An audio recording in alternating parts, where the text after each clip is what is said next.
that's a conservative estimate. Now, candidates are having great tools that they can use to really shine, but it also creates a lot of noise in the process. So how do we really get through that noise, especially at a time where industries like skilled trades and high-value industries have an incredible amount of investment and need people, and there just aren't enough candidates to go around, qualified candidates. We've taken an approach where we're adding another layer to the traditional candidate screening process through generative simulations. Our generative job simulations easily filter candidates based on the skills they actually have. Think of it as a 5 to 7 minute assessment on the core skills that would make a candidate successful in that role. Hiring a new customer service associate? See how they deal with a frustrated customer at the front desk or on the phone. Recruiting for a new senior sales rep? Check if they can actually close that deal. Looking for a new project manager for that big job? Check if they can read a construction schedule, but actually understand and get that job back on track before you have the first call, and get qualified shortlist of candidates that can easily be pulled in, so you talk to the candidates that are best fit for the job. We've got a large market in terms of the horizontal area, but we're really focused in high-value staffing agencies and these trades where it was traditionally a lot harder to assess candidate capabilities before you actually talk to them. If you think about engineering and coding, you can't get a job without showing them that you can code. Share your screen. We're bringing that capability to all jobs. Our focus on the market is really in these skilled trades in different segments that are focused on a $240 million scene, and we think we can get to a comfortable, really tight wedge by focusing on skilled trades in these staffing agencies. Across competitors, really in the space we're playing, you've got these passive recording where you're still having to really screen through the interview recordings, and there are static assessment tools, multiple choice, essay, record, and answer. We've got a fantastic team. I spent almost 10 years at McKinsey doing workforce development programs, operations, more in the heavy industry. We've got a fantastic co-founder here, Yashas and Alex. It's been a tremendous journey over the last 2 years. We've got senior advisors with real expertise in the space. We're raising $750K, we bootstrapped to now, so we're ready to really scale and go to market. We launched last week, thanks Yashas, and we're driving. So looking for partners, collaborators, startups. If you're hiring, we're looking for pilot partners. Come talk to me. We're over at A15. So yeah, we're giving recruiters back their time, and we're helping great companies connect with great candidates that can actually do the job.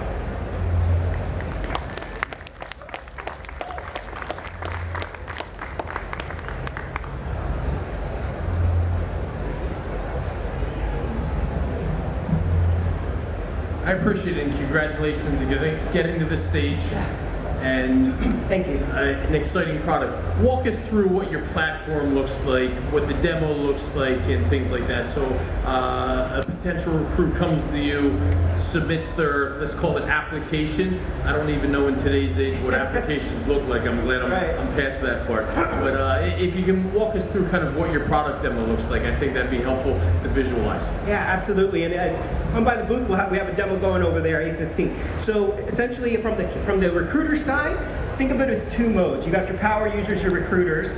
They're going to want a lot more control. Hiring managers hire a couple roles, might want it, so a lot of this can be automated. You come in, you create the job description from the beginning. You can either really provide your input to say, here are the specific things I want. I have a job description already. I just want to refine it. I want to interview it. Or if you don't, you just say, hey, I need to hire a project manager in this industry with HVAC experience in Seattle. And we're going to generate that job description, and we're going to give you that to refine it just like you do with ChatGPT and get the job description. We're also going to pre-populate the rubric, either based on your own criteria that you have provided to the system, or we're going to give you some based on best practices if you're not sure. And then we're going to design the interview, and you're going to get the interview questions all designed, ready to go, which you can provide input to. So all of that can be automated, or you can provide human-in-the-loop input. That goes out. Candidate goes and applies. They get a link. They don't have to register. They apply. We integrate with LinkedIn and some other boards. You can post your job post there.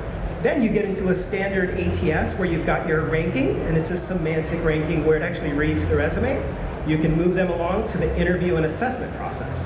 For your assessments, you say, look, based on the job description that we already have, we're going to generate a dynamic scenario that is going to test the things that you're looking for, and you can adjust that scenario if you like, or you can just send it. Again, the candidate, once they pass automatically from the layer, or if you want to promote them across, they'll get a link to that assessment, 5 to 7 minutes, they'll go in, you'll get the results. We assess everything from communication skills, job technical skills, and you have some really great report outs that help you make decisions about who to move forward. So we're really focused on what are the decision insights that recruiters need to make a decision on who they want to spend their time with. How do you ensure legal compliance, right? When companies are screening candidates, how does your model ensure that as the companies that use the platform go through that process, ensure legal compliance? Sorry, can you say again? How do you ensure legal compliance with the platform? Yeah, absolutely. So screening candidates. Yeah, so in addition to the industry standard certifications, we're undergoing our third-party audit right now and our bias-free audit right now. We just signed that a couple of weeks ago. But the two ways we do it in the system is all of our questions go through that compliance check from employer regulation. You know, is it unbiased? And not only that, but our interviews also check this in every interaction. So for example, if you're an employer and you write a question that doesn't meet the legal threshold and has bias, it actually flags you and stops you from doing it. And it actually checks that and says, hey, you cannot do this. Focus on, you know, the skills for this role. Here's an example question. So it actually stops you from creating a question that would be biased and could put your company or us liable for that. The interviews as well are completely guardrailed from a compliance standpoint. Are you saying that the live interview has guardrails in it? Yes. What does that look like? Yeah, so essentially when you interact with, you know, I think some people are putting guardrails to stop like prompting. Like you can prompt the avatar. We use Tavis. It's a really, really powerful engine. We have guardrails that are all tied to compliance when it comes to legal. So it won't ask questions about age. It won't ask questions about, unbiased. It won't take the way that you speak into consideration, right? So it's very controlled. We run over 10,000 interviews on our previous platform, and we have a really good feel for what that looks like, and we've created guardrails to make sure that we're safe and compliant. In the last few seconds, tell us a little bit about your moat. How do you ensure that your competitors don't creep in and take over your market share? Yeah, so I think for us, there's kind of two parts to the moat. I think one is the data that we're actually getting as we do these job assessments, right? Nobody's really doing that in that space. So it's small, but we're starting to build that out, right? How do we understand what makes candidates successful? I think as we start to see, we just launched last week, as we start to see how candidates do in their jobs, it's going to become even more powerful for us. That's going to be our moat. We know what a great PM looks like. We know what a great customer service rep looks like at the very top of the funnel. And that's really hard to get.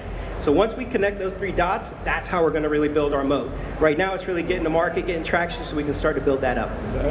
We do have some traction with a couple of pharmaceutical companies. I probably should have said that at the beginning. We've got 4 priced LOPs with a partner in Europe right now that we're waiting for, but the platform just went live last week.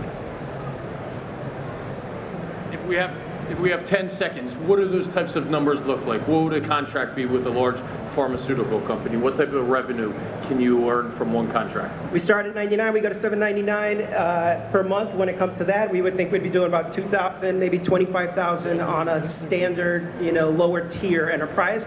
We're really focused on the staffing agencies and SMBs right now. 250 logos is our break even, raising $750K.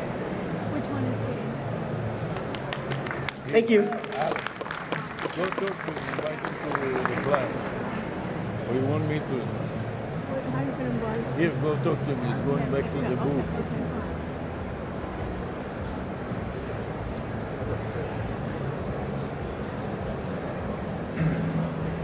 Hello, my name is Mikel. I will present you Filmpedia. Filmpedia is a Netflix for education. We grab films, short films and documentaries, and we transform them into educational assets. So we have an AI tool that grabs this content, and through a process, he analyzes the different topics on the films, and then a human-in-the-loop team, they decide if it's good or not, and then we finalized all this. We put a metadata on top of these films. So why we created Filmpedia? as we believe that films are really powerful tools to learn, and especially in youngsters. So is there the language they like, and it's really useful to learn mainly new skills. So to talk about teamwork or leadership, it's really useful at classrooms and at home to discuss about these subjects and to really understand in watching a film. So for example, with the Goonies, we all learn about teamwork or positive attitude. So the opportunity is also on the table.